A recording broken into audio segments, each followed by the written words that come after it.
All right, everybody. The Texas Longhorns are Big 12 champions. The final year in the Big 12. So we entered the Big 12 as Big 12 champions, and now we are leaving as Big 12 champions. Headed on to the SEC. Gave them one last L on the way out. This was absolutely look. Hey, as you can tell, I'm happy. I'm loving it.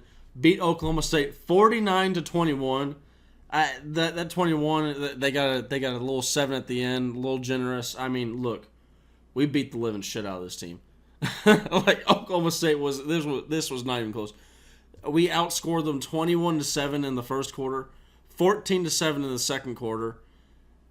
Then we outscored them 7-0 in the third quarter. Then we tie 7-7 in the second. But we honestly, the second half, we were just in complete okay. Let's slowly walk forward.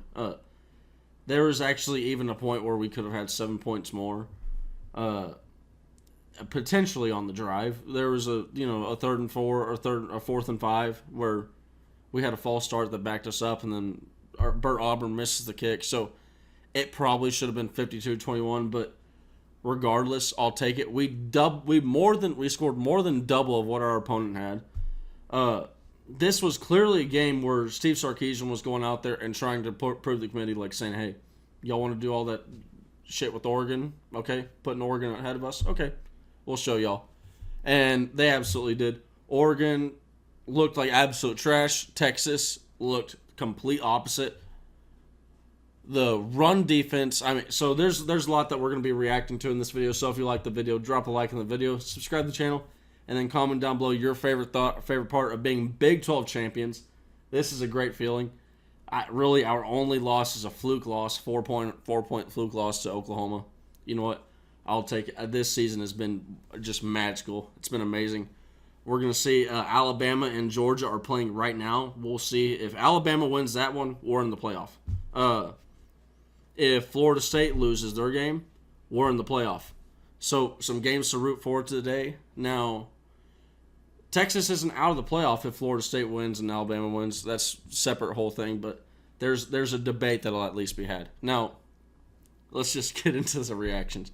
Yeah. So, first off, the Texas run defense, just absolutely stonewalls Ollie Gordon. Ollie Gordon, the best running back in college football ever since Jonathan Brooks went down.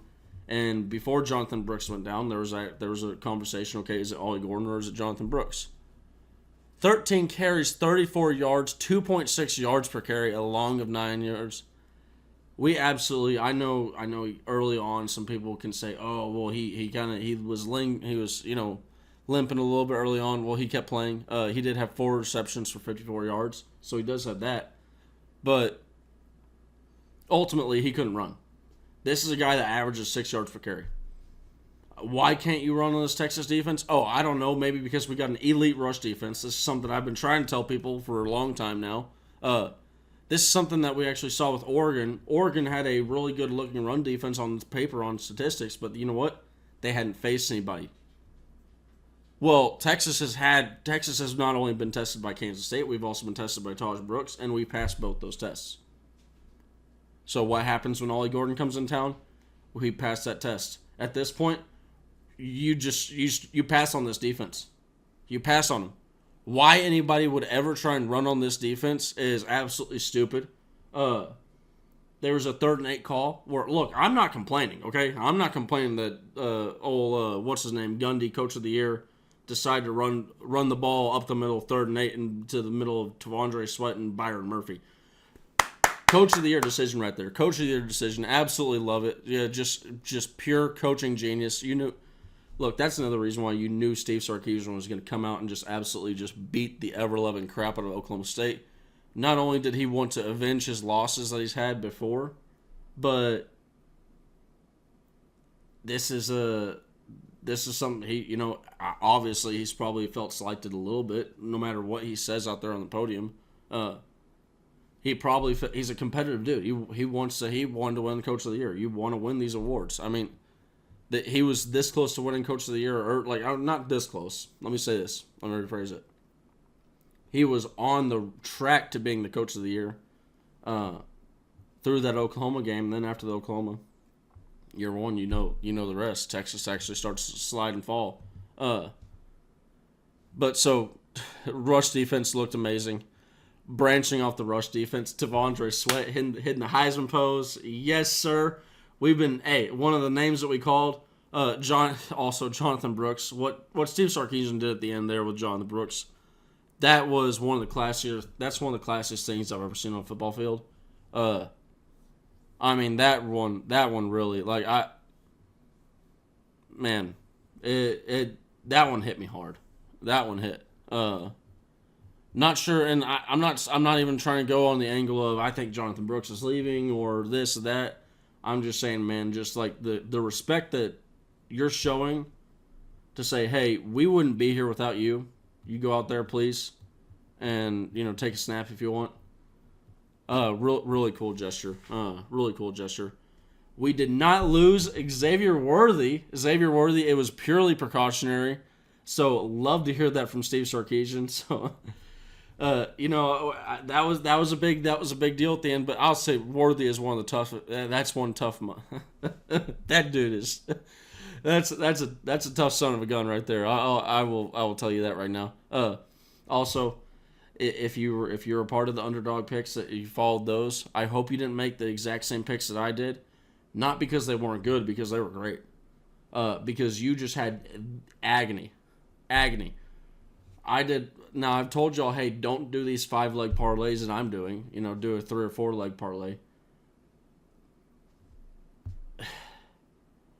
I had a 5-leg parlay.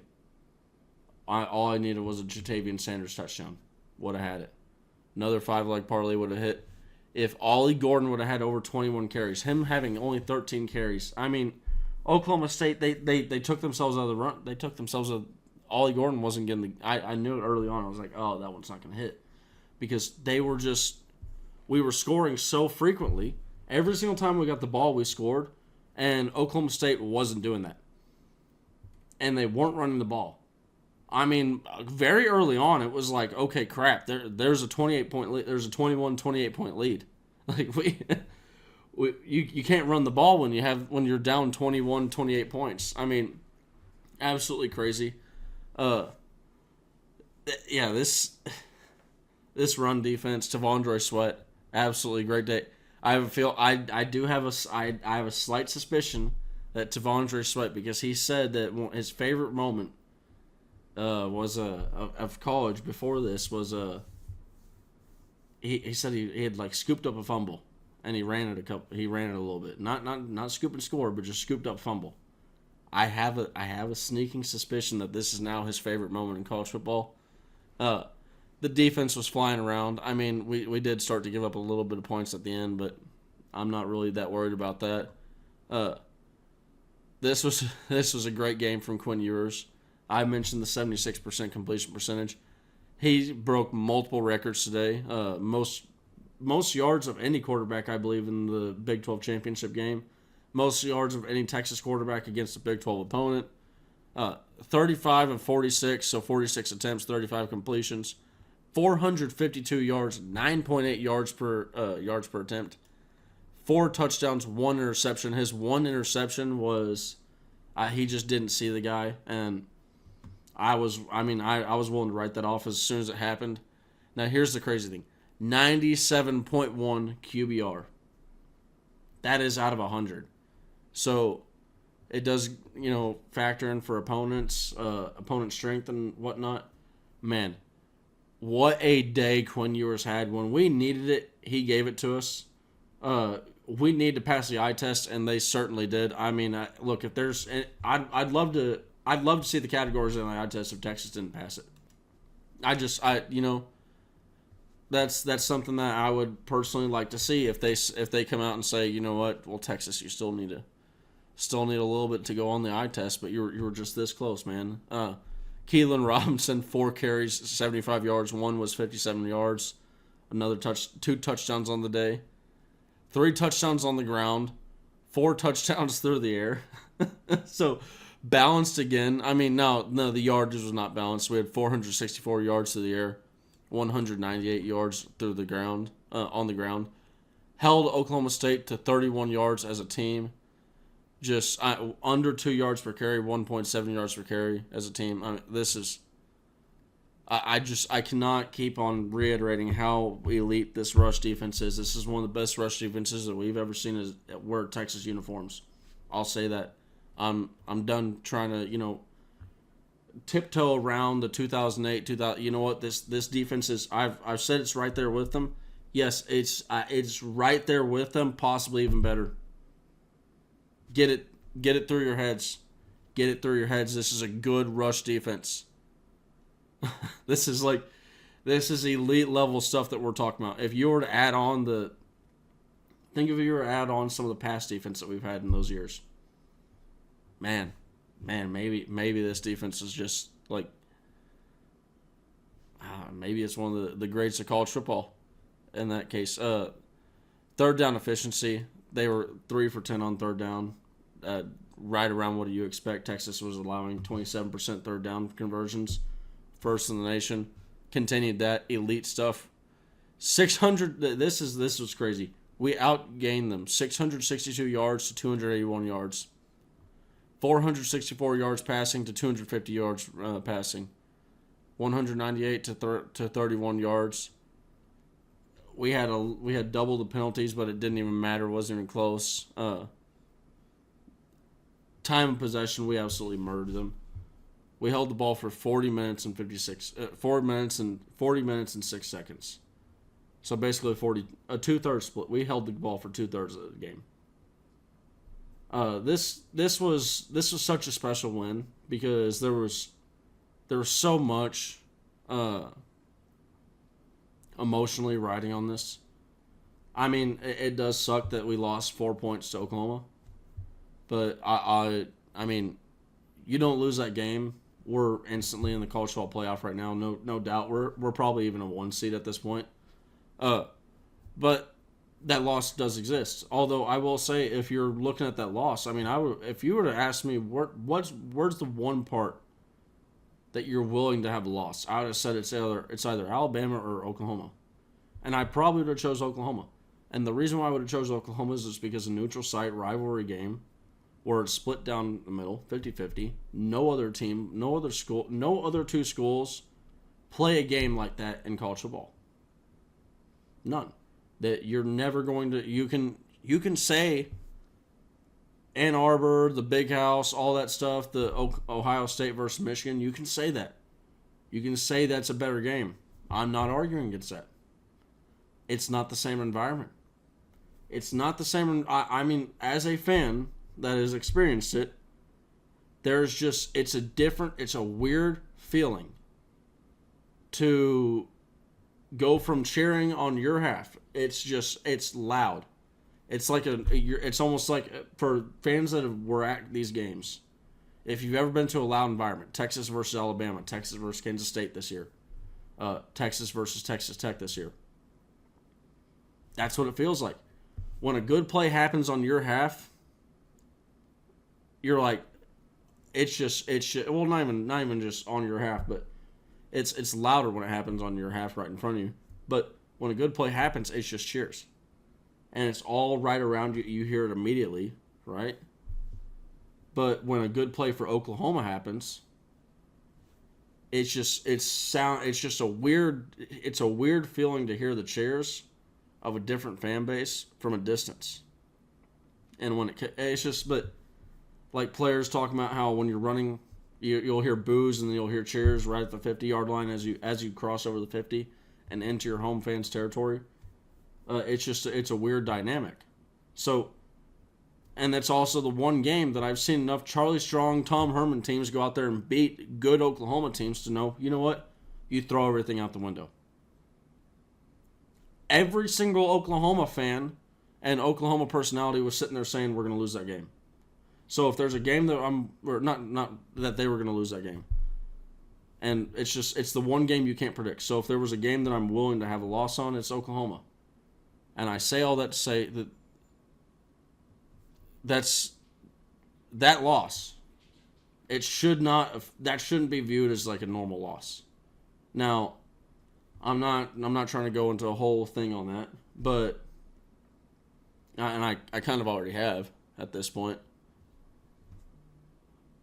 But this was a very special season.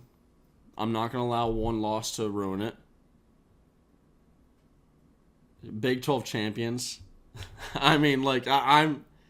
Look, the defense, I cannot get over how special this defense has been to be able to watch this. This is something I've been, like... defense, at the end of the day, does win championships. It won a Big 12 championship. Now, there's another championship that we'd like to go compete for. If they give us the opportunity to compete for that, I do like our chances to go out there and play some very good football against some very good teams. Big part because of this defense. A big part because of the versatility that Steve Sarkisian's talked about.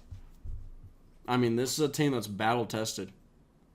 Time in, week out.